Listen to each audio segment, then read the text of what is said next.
Hello students, in this video we will discuss again, we will continue with chapter number 2, Become Responsible, and this is your moral science subject, and today we will discuss page number 11 and so on of this chapter. So in the last class we were discussing the story of one girl, that was Alisha, who was a very lazy girl. So we have seen that Alisha was a very lazy girl and her granny suddenly fell ill. So her mother take her granny to the hospital and left the house on Alisha's elder sister Rupali. So what happened next we will discuss in this chapter. So let's start. Don't worry mom I will take care of everything replied Rupali. Rupali ने उसकी mummy को reply किया कि mummy आप tension ना लें, मैं हर चीज़ का ख्याल रख लूँगी. Thank you my dear. तो उसकी माँ ने उसे धन्यवाद किया.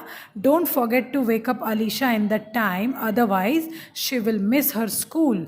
After saying this mother went away. और उन्होंने ये भी कहा कि रूपाली अलीशा को जगाना मत भूलना वरना वो अपना स्कूल मिस कर देगी, और ऐसा कहकर वो चली गई. Rupali got up. रूपाली उठी. She brushed her teeth and had a bath. वो नहाई और उसने ब्रश किया और वो फिर नहाई. She went to the kitchen and made sandwiches for school. वो किचन में गई और उसने सैंडविचेस बनाए स्कूल के लिए. After what she went to wake Alisha. इसके बाद वो अलीशा को जगाने चली गई. Then Alisha asked in surprise where is mom. Alisha आश्चर्य होकर पूछी कि मम्मी कहाँ हैं.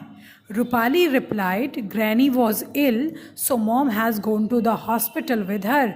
ग्रैनी बीमार थी इसलिए मम्मी उन्हें लेकर हॉस्पिटल गई हैं. Now get up and get ready for school. अब तुम उठ जाओ और स्कूल के लिए तैयार हो जाओ.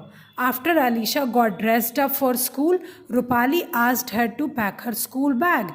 अलीशा जब तैयार हो गई स्कूल के लिए तो रूपाली ने उसे कहा कि तुम अपना स्कूल बैग भी पैक कर लेना. But Rupali mom did these things for me said Alisha. लेकिन अलीशा ने उसे क्या आंसर किया कि रूपाली ये सारा काम तो मेरे लिए मम्मी करती थी. So what, mom is not at home so you have to do everything on your own said Rupali. तो रूपाली ने उसे आंसर किया तो क्या हुआ, अभी तो मम्मी घर पे नहीं है ना, तो तुम्हें खुद ही अपना ये काम करना होगा.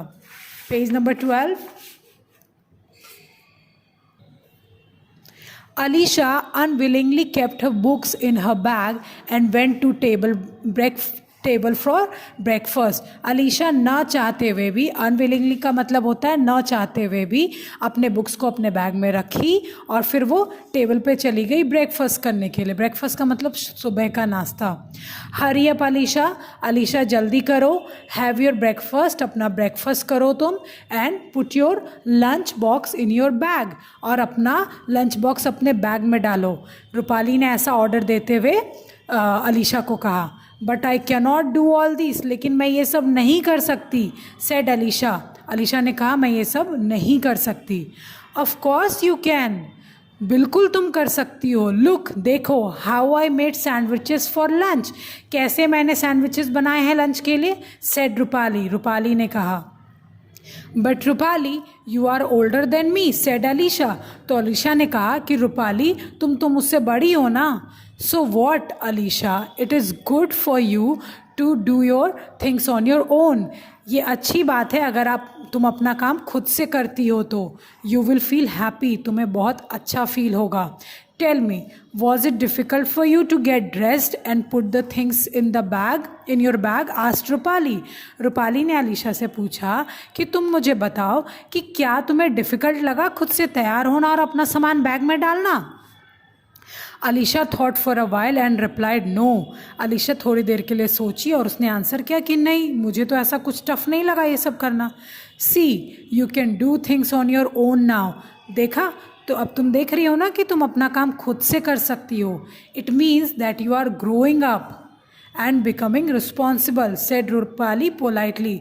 रूपाली ने पोलाइटली यानी नम्रतापूर्वक, शांति से, बहुत प्यार से उसे कहा कि देखो इसका मतलब ये है कि तुम बड़ी हो रही हो और रिस्पॉन्सिबल भी बन रही हो. Alisha was very happy to hear this. ऐसा सुनकर अलीशा बहुत खुश हो गई. She promised herself. और उसने खुद से वादा किया from now on she will do all I will do all my work on my do all my work myself, और उसने खुद से वादा किया कि वो अब से अपना सारा काम खुद से करेगी. So students, what is the moral of the story? इस स्टोरी से आपको क्या मोरल मिलता है? हमें आपको यही मोरल मिलता है that we should do all our things on our own. हमें अपना सारा काम खुद से ही करना चाहिए, किसी पे डिपेंडेंट नहीं रहना चाहिए, क्योंकि अब आप बड़े हो रहे हो, you are growing up now, so you should be responsible.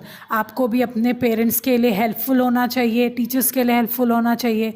आप अपना काम जब खुद से करोगे तो आप में सेल्फ कॉन्फिडेंस भी आएगा और आपको अपना सारा काम आसान भी लगने लगेगा और आप उसे एंजॉय भी करने लगोगे. ओके.